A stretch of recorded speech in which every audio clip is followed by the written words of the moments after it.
Story 1. The Locked Room Below.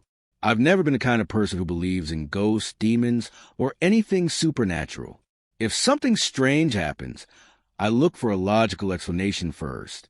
Loose pipes, old wiring, animals in the walls. There's always an answer. Or at least, that's what I used to believe. Last winter, my friend Daniel asked me to stay at his house for the weekend while he and his wife went out of town. They were celebrating their anniversary, and since they rarely got time away from work and their kids, I told him I'd be happy to help. All I had to do was feed their dog, Rex, and sleep there for 2 nights. Daniel's house was huge. He had built it far outside town, surrounded by woods and empty land. It was the kind of place that felt peaceful during the day, but at night, the silence felt too deep, like the house was cut off from the rest of the world. When I got there Friday afternoon, Daniel gave me a quick tour, showed me where the dog food was, and pointed out the guest bedroom upstairs. Before leaving, he hesitated for a second and said, "If Rex starts barking at the basement door, just ignore him." I laughed and asked why. He shrugged. He used to do it when he was younger. No idea why. He hasn't done it in years. That was it. He grabbed his bags. His wife called for him from the car, and they drove off. The first evening was completely normal. I ordered food, watched TV, and played with Rex in the living room. He was a calm dog, friendly, obedient, not the type to bark at nothing. Around midnight, I took him upstairs and went to bed. At exactly 3:17 a.m., I woke up to barking. Not normal barking. Not the kind of bark a dog gives when it hears a raccoon outside or a branch tapping a window.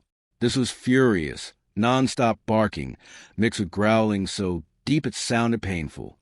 I ran downstairs and found Rex in the kitchen, staring at the basement door.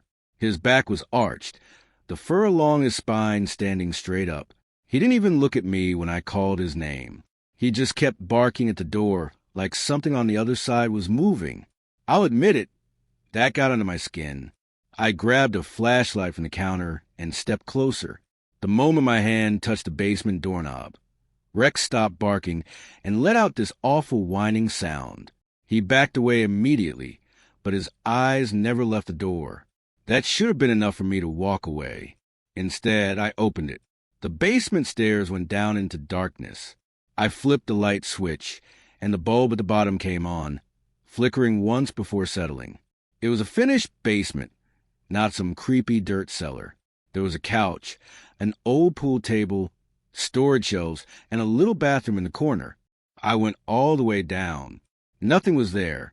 No broken window. No intruder. No animal. But it was freezing. Not a basement is always cooler, freezing.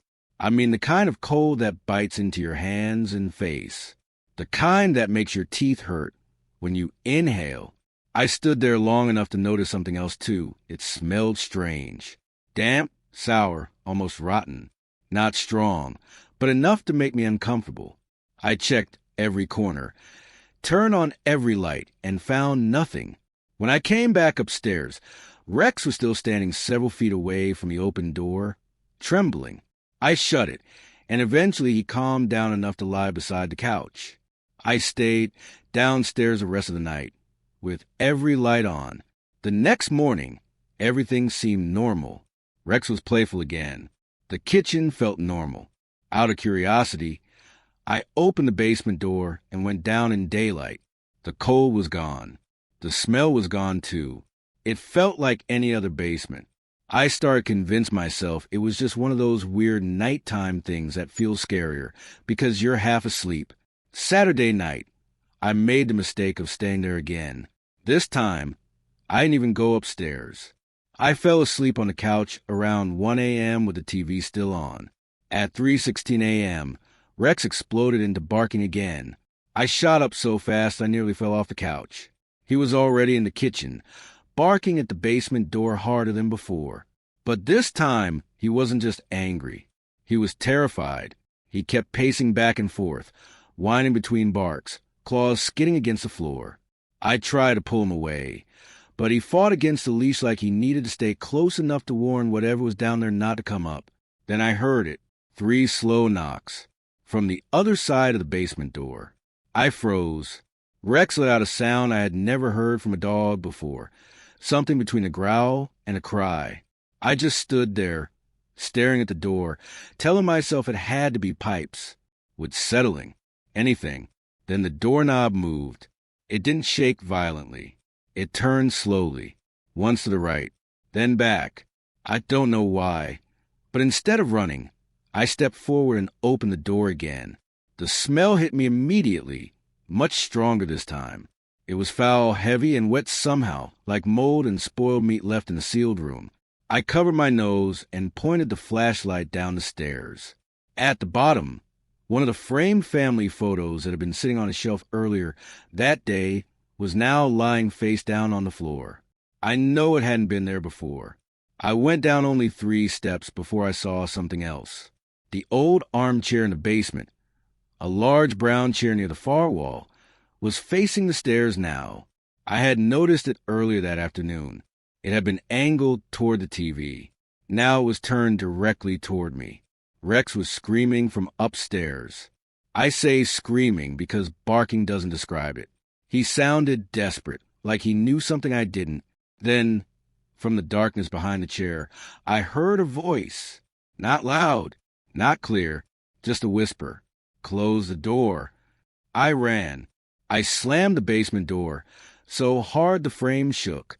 Rex and I spent the rest of the night locked in my car at a gas station 20 minutes away. When Daniel got home Sunday morning, I told him everything. I expected him to laugh, or at least tell me I was imagining it. He didn't. He looked pale. Then he said something that still bothers me more than the actual experience. He told me the previous owner of the house had refused to use the basement, according to a contractor Daniel hired years earlier. There had once been a locked room behind the far wall, some kind of sealed storage space. Daniel thought the contractor was lying, because no blueprint of the house showed an extra room. He never checked. I asked him if Rex had ever barked like that before. He nodded slowly. Only at that door, he said. I have never gone back to that house, and Daniel never brought up again. But every now and then, usually in the middle of the night, I think about that whisper, not what it said, but the fact that it sounded less like a warning and more like a request. Story 2, the children outside my window. A few years ago, after a bad breakup, I moved into a quiet apartment complex on the edge of town. It was a beautiful place. Clean hallways, neat landscaping, soft yellow lights in the courtyard at night. I live alone in a ground floor unit, and for the first time in a long time, I actually felt peaceful.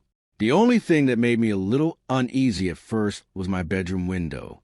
It faced a courtyard, and because I was on the first floor, anyone could walk right up to it. During the day, it wasn't a big deal. Families passed through, older couples sat on benches, and sometimes people walked their dogs right past my window. But at night, when everything went quiet, that window started to feel different, like it was too close to the outside world. About 2 months after I moved in, I started hearing running in the hallway late at night. It wasn't every night, just random nights between midnight and 2 a.m. It sounded like small feet, fast, light footsteps, like children running past my apartment door. The first time I heard it, I looked through the peephole and saw nothing. Same thing the second time. I figured maybe the sound was echoing strangely from another part of the building. Then one night, I woke up to giggling outside my bedroom window. At first, I thought I was dreaming. I stayed still listening. There was again, soft, childish laughter. 2 voices, maybe more. It sounded close, close enough that whoever was had to be right outside the glass. I sat up, annoyed more than afraid, and tapped my fingers against the window. Knock it off. I whispered. The giggling stopped instantly. A second later, something tapped back from the other side. Just 2 small taps. My whole body went cold. I yanked the curtain open. No one was there. The courtyard was empty. The bench under the lamp was empty. The grass was still. No running footsteps. No shadows moving away, nothing. I told myself kids were messing with me and ran off the second I moved. It was weird, but not impossible. Over the next few nights, the same thing kept happening. Random giggling outside the window. Sometimes light tapping. Once, what sounded like whispering too faint to make out. I was irritated, but I refused to let a bunch of kids scare me in my own apartment. Then management called me into the office. The apartment manager looked nervous before I even sat down. The head of building security was there too, which immediately made my stomach drop. I assumed there had been a theft or some kind of complaint involving my unit. Instead, the manager turned her monitor toward me and said, "We need to show you something from last night's security footage." The camera angle showed the hallway outside my apartment.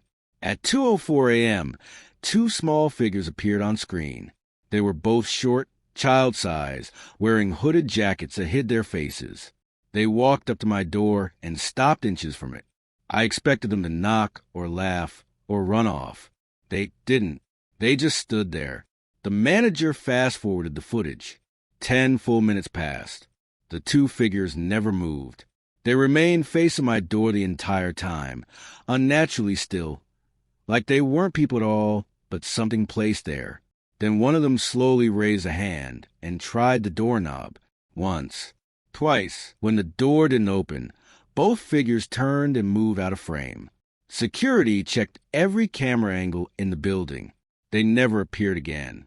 Not on the stairs. Not at the front entrance. Not in the courtyard. Nowhere. I felt sick. I told the manager and security guard about the giggling outside my bedroom window. They checked the exterior cameras, too. No one had been outside my unit during the times I described. They suggested calling the police. So I did, but since the figures hadn't broken in or damaged anything, the officers treated it like a prank. I tried to do the same. For about a week, nothing happened. Then one night, around 1:30 a.m., I heard my doorknob rattle. I was wide awake instantly. At first, I thought maybe someone had the wrong apartment. But then it rattled again, harder this time. I got out of bed and crept to the peephole. Two small hooded figures were standing outside, exactly like the footage. Heads down, faces hidden, motionless. I swallowed hard and shouted through the door, "You need to leave right now." For several seconds, nothing happened. Then, in a tiny voice, one of them said, "Mom, we're home." I didn't breathe. The second voice came right after, softer, almost pleading. "Please open the door." Every hair on my body stood up. The voice sounded like a child's, yes, but wrong somehow. Too flat, too calm, like someone pretending to sound human, and almost getting it right.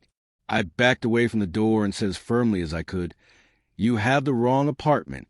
Then both of them started giggling. The doorknob shook violently. One of the figures bumped its shoulder against the door once, then again, harder. I screamed that I was calling the police. The laughing stopped. I looked through the peephole again. They were gone. Just like that. The hallway was empty. Police came, searched the building, and found nothing. One officer suggested neighborhood kids had snuck inside somehow.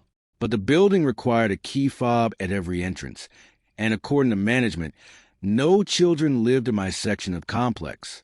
The next afternoon, the apartment manager pulled me aside in the parking lot. She looked exhausted, like she hadn't slept. Quietly, she told me the woman who had lived in my apartment before me had 2 young children. One day, they disappeared that I asked what she meant. She said she didn't know all the details, only that the case had never really been explained, and that the mother moved out suddenly after it happened. Then she said something that made my blood run cold. Before she left, the manager told me. She said her children kept coming back to the door at night, asking to be let in. I moved out 2 months later. I never heard the giggling again after that final night, and I never saw the hooded figures myself outside the footage and the peephole. But there's one thing I still think about. If those were just kids playing a prank, then why didn't they ever appear on another camera? And if they weren't kids, why did they know exactly which door to come home to?